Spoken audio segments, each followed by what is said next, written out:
fa tsy avy amin'ny jirama kosa natonga ny fahatapahan'ny herinaratra nandritra ny lanonam-panokafana tamin'ny fomba ofisialy ilay tsena be Fier Mada tetsy amin'ny Saint-Michel à Parbe tamin'ity androandroany ity araka izao fanazavana hoentin'ny tompon'andraikitra ny jirama izao. Nahato nandritra ny fotoana elaela ny lanonana fanokanana amin'ny fomba ofisialy ny hetsika Fier Mada maraina teo noho ny fahatapahan'ny jiro.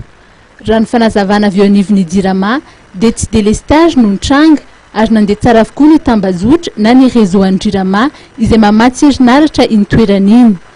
Ny teo anivon'ny installation interne an'ilay toerana nanaovana ny hetsika no nisy ny olana nahatonga izay famatsiana herinaratra izay tsy nandeha araka ny tokony izy izay raha ny voalazany eo anivon'ny jirama hatrany.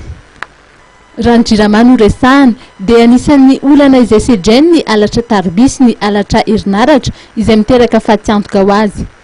Nanomboka ny fiandohan'ny taona hatramin'ny faran'ny volana Mey teo dia naheriny 1.2 kilometatra ireo tarbin'ny jirama nisy nangalatra izay mitetina 490 tapitrisa ariary ho any.